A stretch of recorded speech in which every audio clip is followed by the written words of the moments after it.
नमस्ते दोस्तों, मैं अजय सोडानी। थोड़ा बहुत घूम लेता हूँ और कच्चा पक्का कुछ लिख लेता हूँ। और आज जानकी पुल की जाज़म पर मैं आया हूँ एक घुमक्कड़ी की बैठकी जमाने के लिए कि आपके साथ बैठेंगे अपन और मिल बैठकर साझा करूँगा आपके संग अपने कुछ अनुभव। वैसे दुनिया जहान में इतने घुमक्कड़ और इतने दिग्गज हो गए हैं कि उनके सामने मेरी हैसियत एक चिलगोंजे से अधिक कुछ नहीं, और मेरे अनुभव भी निहायत टूटे फूटे और निहायत सामान्य से ही हैं। फिर भी अनुभव आखिर अनुभव हैं, और अनुभव कभी झूठे नहीं होते, अनुभव कभी गलत नहीं होते, अनुभव कभी कड़वे हो सकते हैं, अनुभव मीठे हो सकते हैं, लेकिन वो झूठे नहीं हो सकते। हर अनुभव सच्चा है।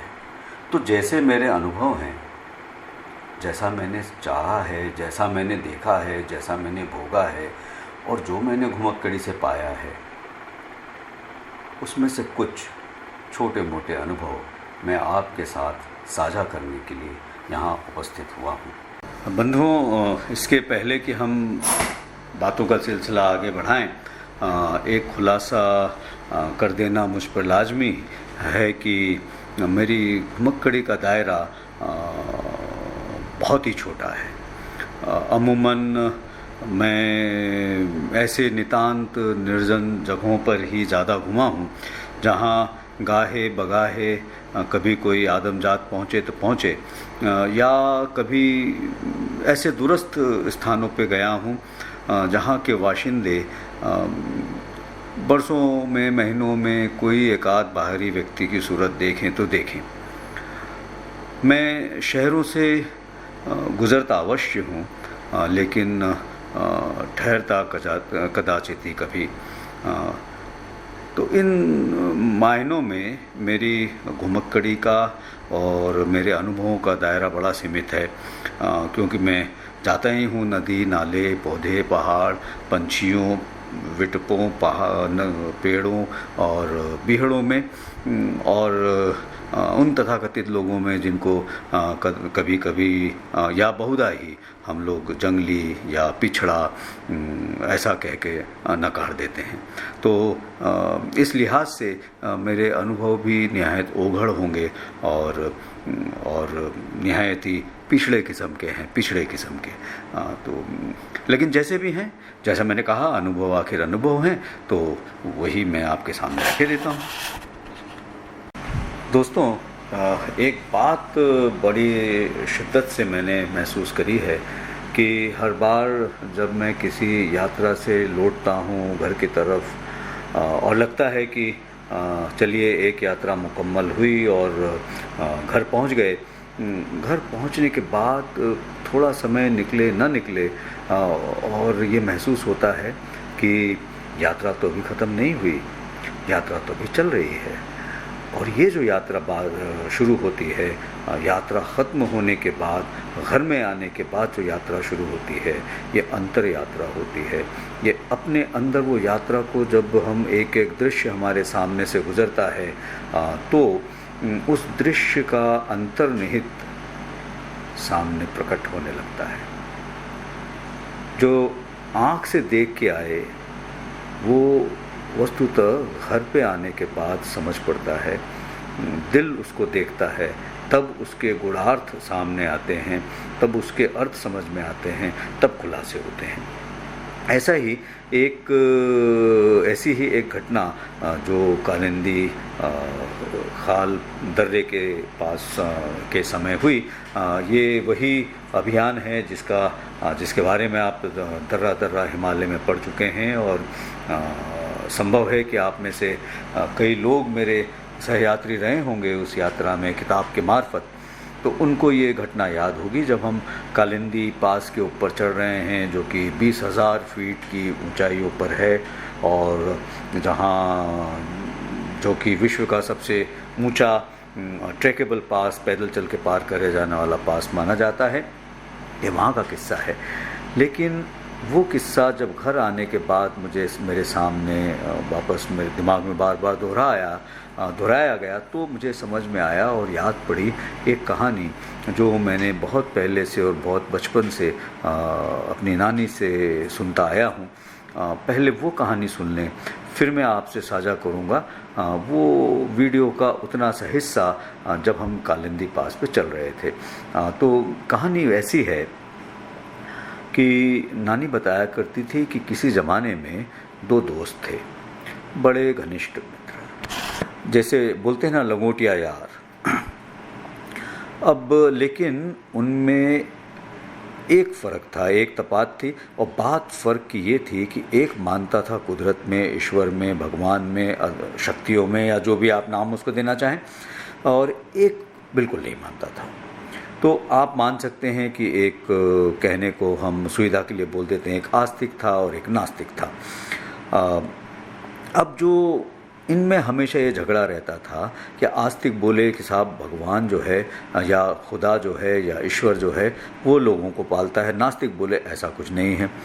अब आस्तिक का ये कहना है कि साहब कुदरत का ये मानना है और कि जिसको उसने पैदा किया है उसको वो पालेगी ही पालेगी, उसको भूखा नहीं मरने देगी, किसी न किसी तरीके से कुछ न कुछ तो उसके पास पहुंचता है। एक बार दोनों में लग गई शर्त में ऐसा हुआ कि जो नास्तिक था उसने एक लिया कांच का मर्तबान, एक बर्तन, उसके अंदर डाल दिया एक मकोड़ा और उस मर्तबान को ढक दिया एक प्लेट से, एक तश्तरी से। अब वो मकोड़ा उनको गिलास के अंदर, मर्तबान के अंदर घूमता हुआ दिख रहा है और अंदर सिर्फ हवा है, खाने का कुछ भी नहीं डाला गया। अब ये रहा कि साहब देखते हैं कि इस मकोड़े को कौन बचाता है। अगर आप ये बोल रहे हो कि कुदरत सबको खिलाती है और बिना मौत के मरने नहीं देगी भूख से, तो फिर देखते हैं इस मकोड़े को कौन बचाता है। शर्त लगती गई, दिन पे दिन बीतते गए। पहला दिन बीता, मकोड़ा थोड़ा कमज़ोर हो गया, उसकी चाल धीमी पड़ गई। दूसरा दिन बीता, वो मकोड़ा अधमीरा सा हो गया। तीसरे दिन सुबह सुबह दोनों नहा धो के पूजा पाठ करके जब वहाँ पहुँचे तो उन्होंने बोला साहब अब जाती हो गई, और आस्तिक ने बोला साहब मैं हार मानता हूँ, मेरे से गलती हो गई, चलिए इसको आज़ाद करते हैं, इसको बेवजह क्यों मारा जाए। तो ऐसा करके उन्होंने उस मर्तबान से नास्तिक ने तश्तरी या जो ढकनी थी वो हटाई। ढकनी हटाना हुई कि एक अजूबा घटा कि जो व्यक्ति पूजा करके आया था उसके ललाट पे, उसके भाल पे एक तिलक था। तिलक में चावल का एक कनिका लगी थी और वो कनिका वहाँ से सरकी और धसक के, टूट के, छूट के वो सीधे गिली गिलास में, और उस गिलास में मकोड़े ने फ़ौरन उस चावल की कनिका को पकड़ लिया। और इस तरह से एक नानी हमको बताया करती थी कि साहब आप भरोसा रखिए कि अगर आपका जीवन बचा है और आपको अगर विश्वास है कुदरत में, तो कुदरत आपको सहेजती है। लेकिन ये घटना हमारे सामने कालिंदी में कैसे घटी और कैसे मैं इस कहानी से उसको जोड़ता हूँ, आइए अब वो वीडियो अपन देखते हैं और फिर वापस मिलेंगे वीडियो के बाद।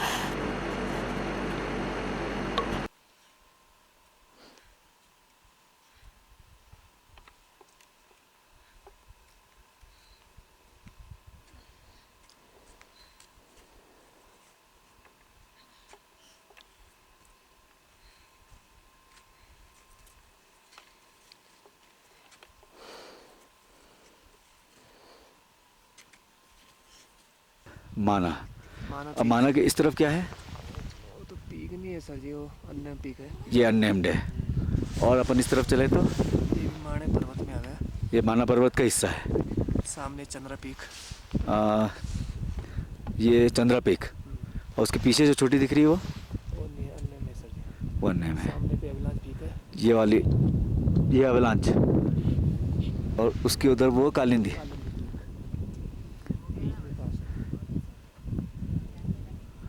ओके, ये कालिंदी पीक है और इसके बीच में जो जगह है ये पास है। पास को पार करने की कोशिश के लिए अग्रसर।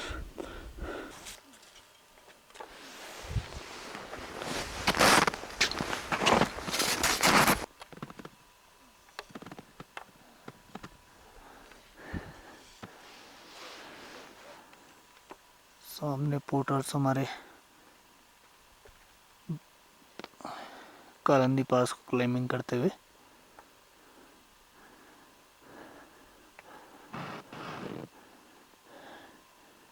इधर मैम और सर लोग ठीक कालंदी पीक के नीचे।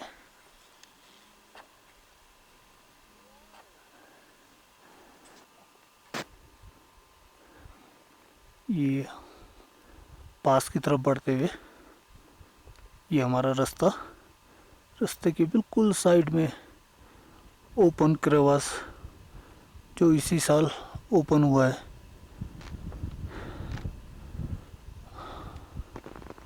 उसी के साइड से हम आगे बढ़ रहे हैं। आगे बढ़ते हुए सबसे पहले मैम के साथ रानी, उनके आगे डॉक्टर साहब के आगे चीनी के आगे हमारा कुक नवीन,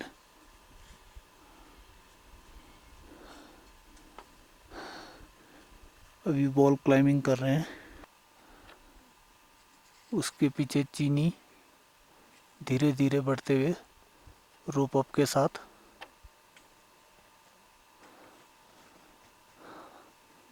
पीछे डॉक्टर साहब रोप अप हैं जो, और मैम आज मैडम काफ़ी थक चुकी है। एवलांच पीक के किनारे से होते हुए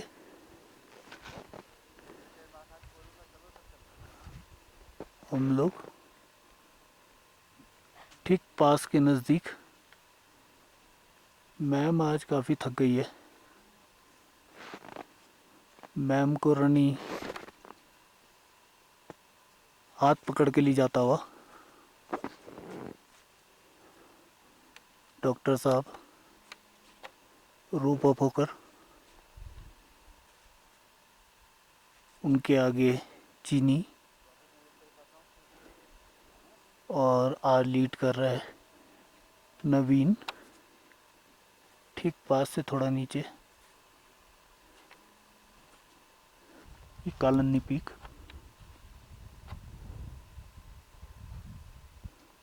सामने कालंदी पीक के बगल में पास जिसमें डॉक्टर साहब, चीनी और नवीन पहुंचने वाले हैं।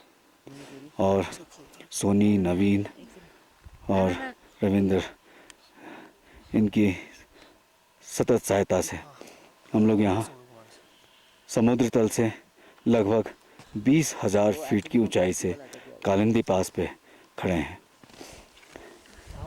चारों तरफ बहुत सी पीक्स दिख रही हैं। कांग्रेट्स। देखो तुम कालिंदी पास पे खड़ी हो, अपर्णा। Just enjoy it. देखो से चारों तरफ पीक्स तो देखो, सब थकान भूल जाओगे तुम। नियमानुसार पास को क्रॉस करने के पहले उसकी पूजा की जाती है। आइसेक्स, रोप और जो भी इक्विपमेंट है उन सब की पूजा की जाती है। यहाँ एक छोटा सा मंदिर बना के हम लोग सब पूजा में मशगूल हैं। देव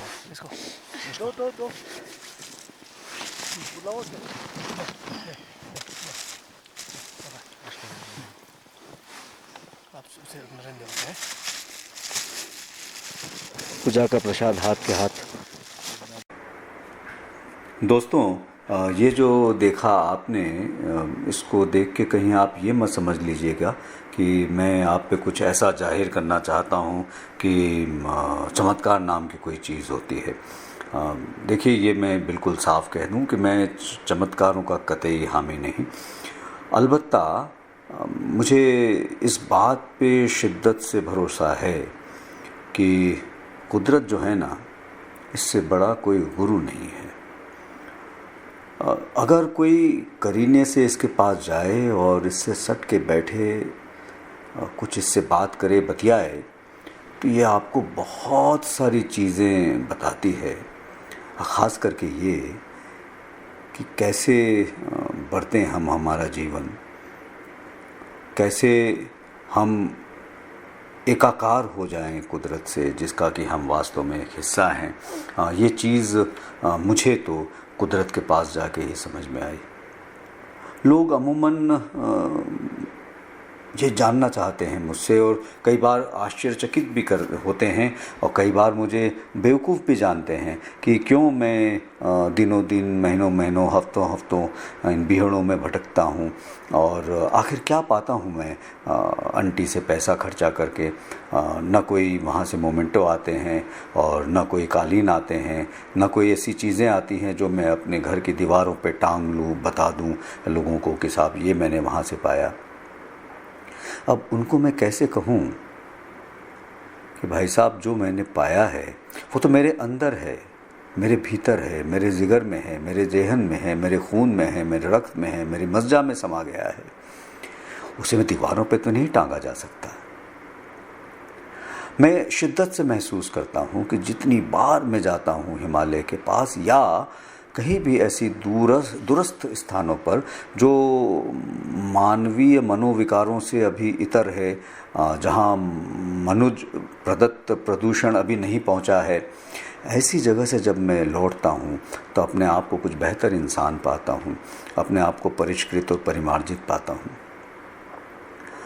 मैं वहाँ अमूमन 3 चीज़ें मुझे हर बार सीखने को मिलती हैं, और वही 3 चीज़ें मुझे हर बार सीखने को मिलती हैं। उसमें से पहला हुआ संयम,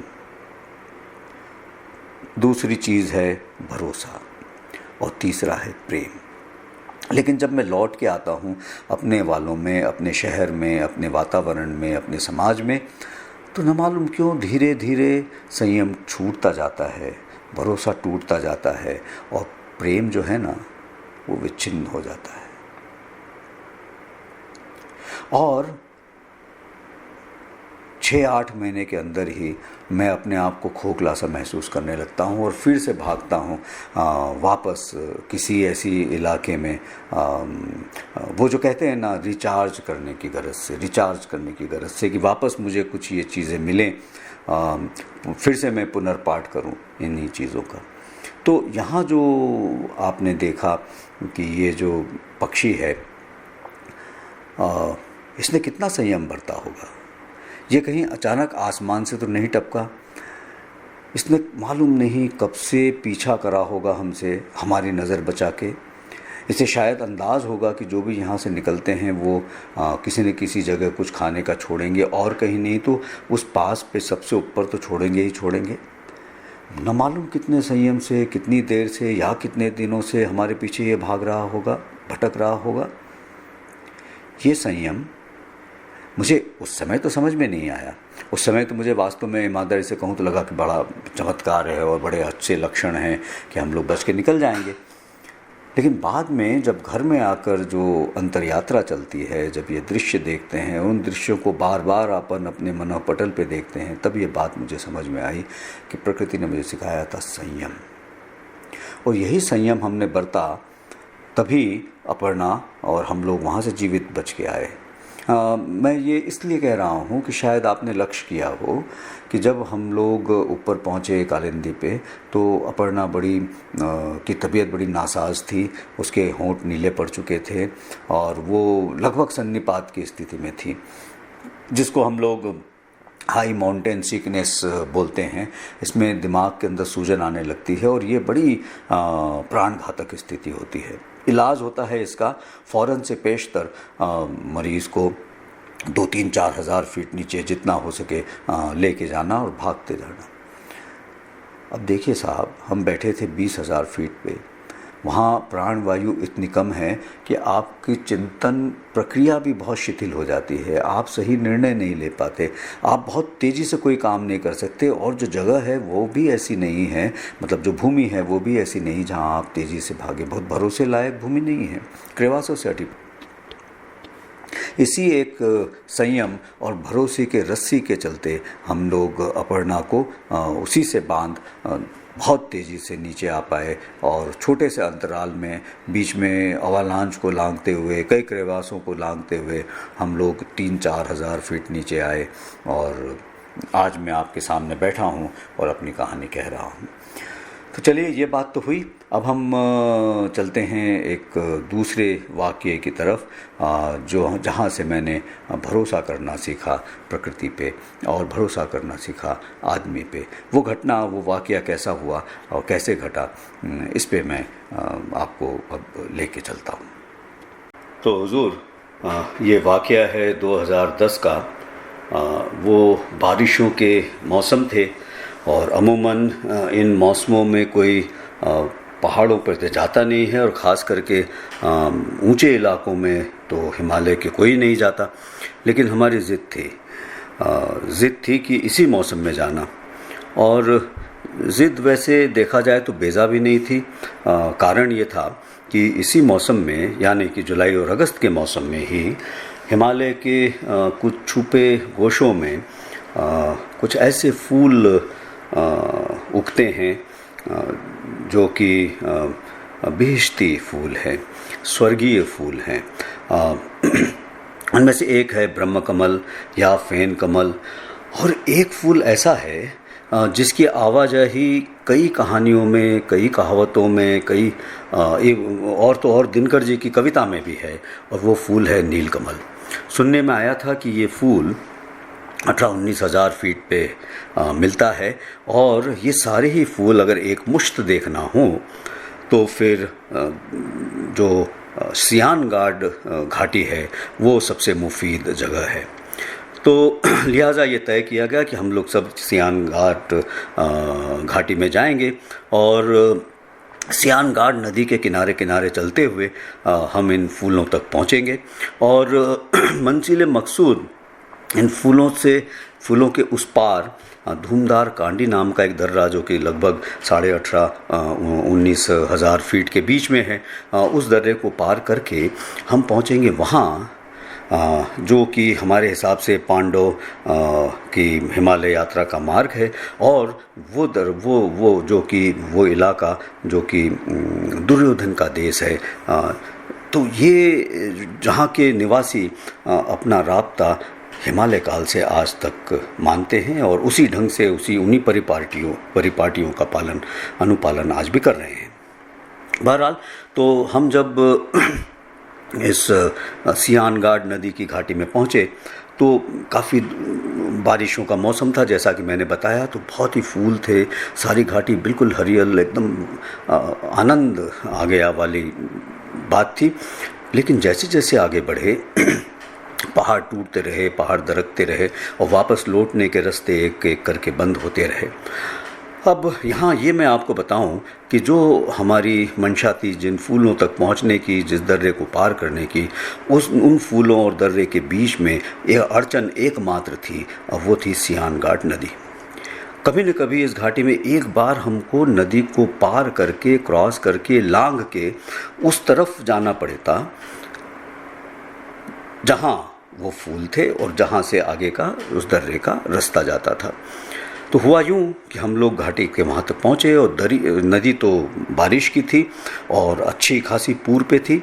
लेकिन जैसा कि मैंने कहा कि हम ज़िद पे थे, और दूसरी अड़चन ये थी कि पीछे जाने के रास्ते सब बंद हो चुके थे, और अगर हमारे बच के निकलने की राह थी तो नदी पार करने के बाद ही थी। तो मरता क्या न करता, जो भी एहतियात बरते जा सकते थे बरते गए। नदी के आर पार रस्सी लगाई, और आप देखिए ये जो चित्र साथ में मैं साझा कर रहा हूँ कि किस तरह हमारे साथियों ने अपनी जान को हथेली पर लेकर बहती नदी में बिना किसी सहारे के कूद के और रस्सी लगाई, एक दूसरे का कैसे सहायता करी। और इन सब के साथ अंततः एक एक करके हम लोग पार होने लगे। बारी आई जब अपर्णा की, और वो जब कूदी नदी में तो भगवान कसम इतना ठंडा पानी था, ऐसा लगा कि शरीर का नीचे का हिस्सा मानो गायब ही हो गया हो। और इस उहापोह में अपर्णा गिरी धड़ाम से नदी में और बह निकली उसकी जलधारा के साथ।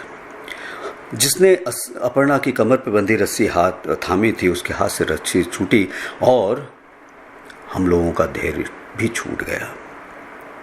मुझे नहीं मालूम कि ये चित्र कैमरे ने अपने आप लिए या मेरी उंगलियों ने, लेकिन जब इन चित्रों को बाद में मैंने देखा तो पाया कि दूसरे कम से कम 3-4 लोगों ने उनके जो भी एंकर थे, जहाँ जहाँ उन्होंने अपने आप को बांधा था, उसको छोड़ के वो सीधे कूदे बिना कुछ देखे, बिना कुछ समझे अपर्णा के पीछे, और उन्होंने घेर के अपर्णा को पकड़ा और बीच के एक पत्थर पे खड़ा कर दिया।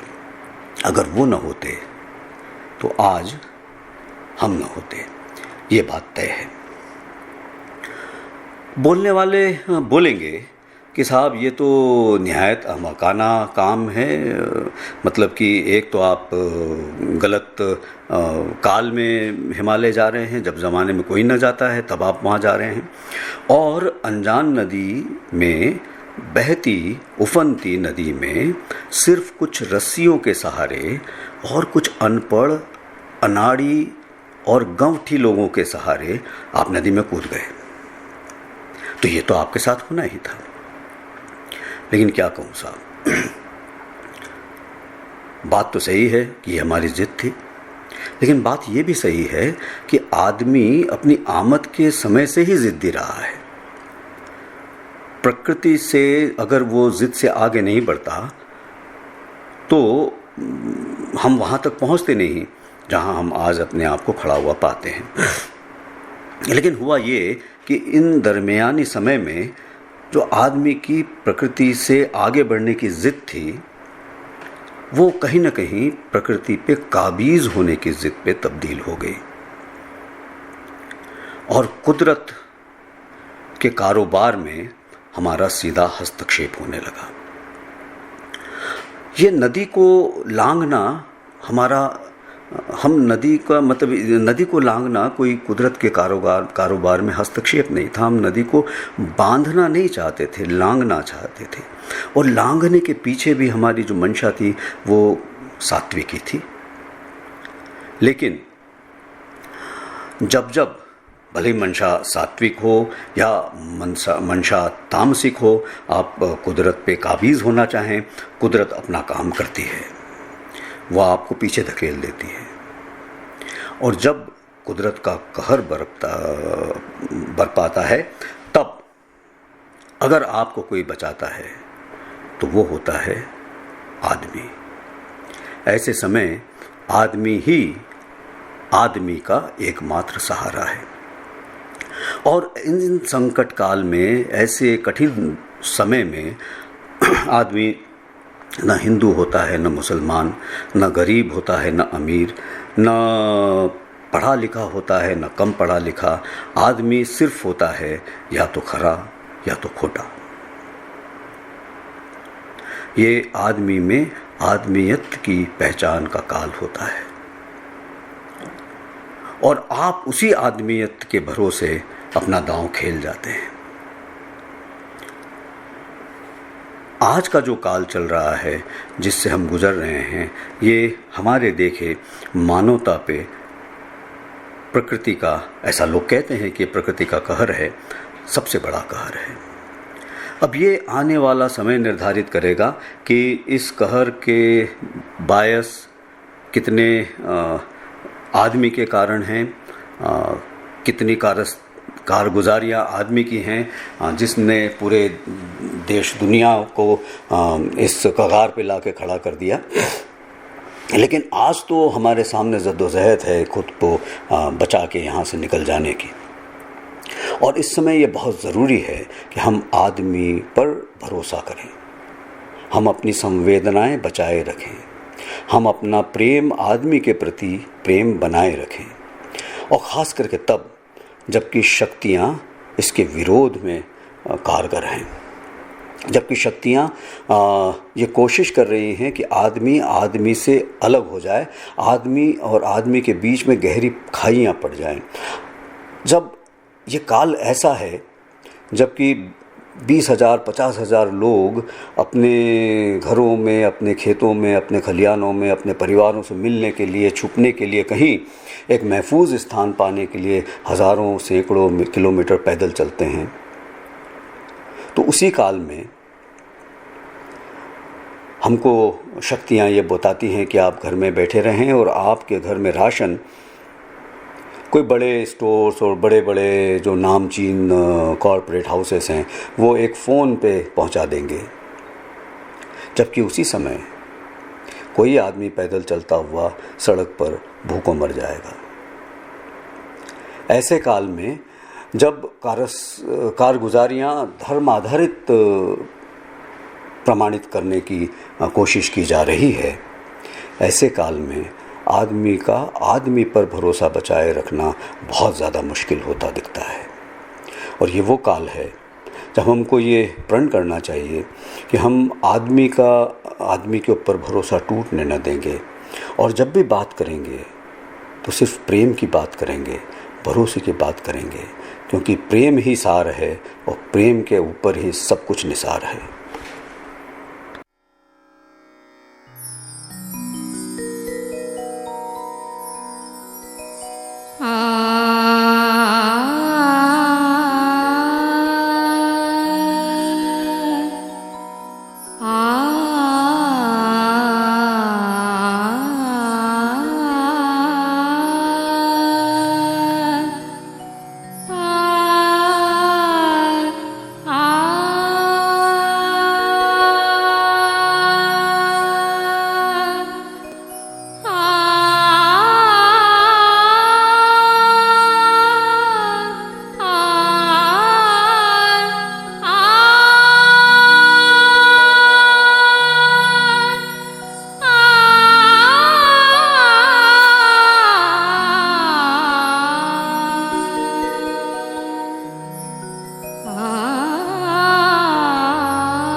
प्रेम की बातें किया करो, प्रेम की बातें किया करो, कुछ कहना है तो कहना है तो प्रेम की बातें किया करो,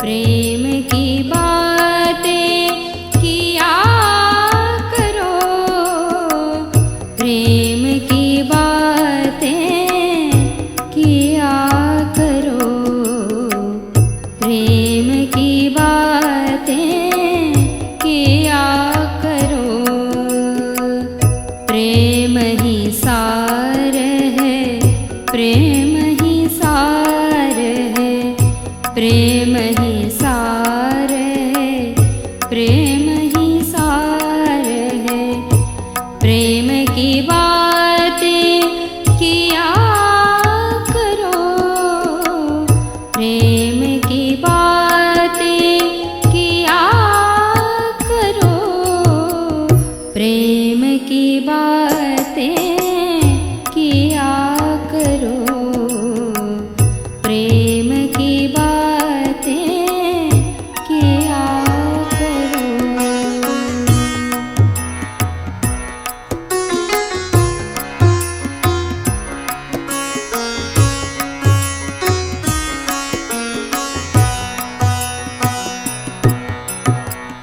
मस्त बनो प्रियतम के कारण, मस्त बनो प्रियतम के कारण, प्रेम सुधारस पिया करो,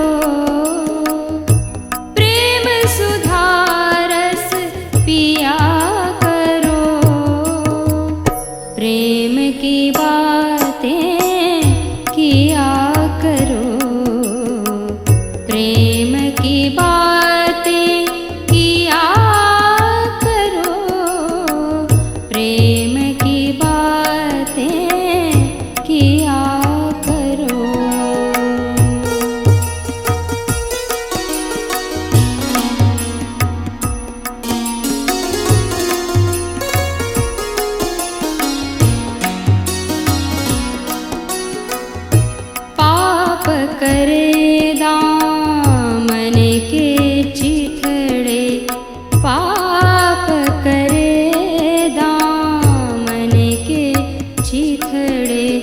निरे निध निरे ग ग ग निरे ग मा मा मा ग ग रे रे सा मद नि सा नि ध प म ग रे सा नि नि रे रे ग ग मा म ध ध नि नि सा सा नि ध प म ग रे सा सा नि ध प म ग रे सा सा नि ध प म ग रे सा पाप करे दामन के चिथड़े पाप करे दामन के चिथड़े कब तक यूं ही सिया करो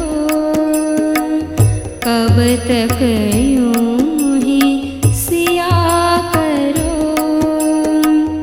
प्रेम गुरु दर जी के हाथों प्रेम गुरु दर जी के हाथों दिल के टुकड़े सिया करो प्रेम की बातें किया करो प्रेम की बातें किया करो प्रेम की बातें किया करो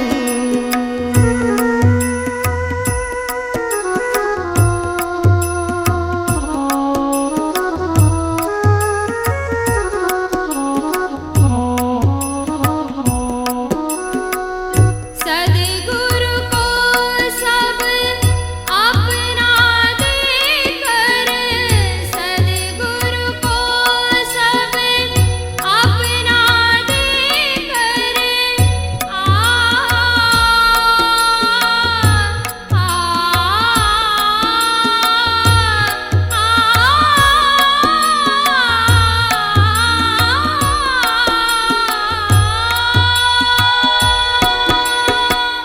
सद्गुरु को सब अपना देकर उससे सब कुछ लिया करो सद्गुरु को सब अपना देकर उससे सब कुछ लिया करो भाव कहे कुछ कहना है तो भाव कहे कुछ कहना है तो प्रेम की बातें किया करो प्रेम की बातें किया करो प्रेम की बातें किया करो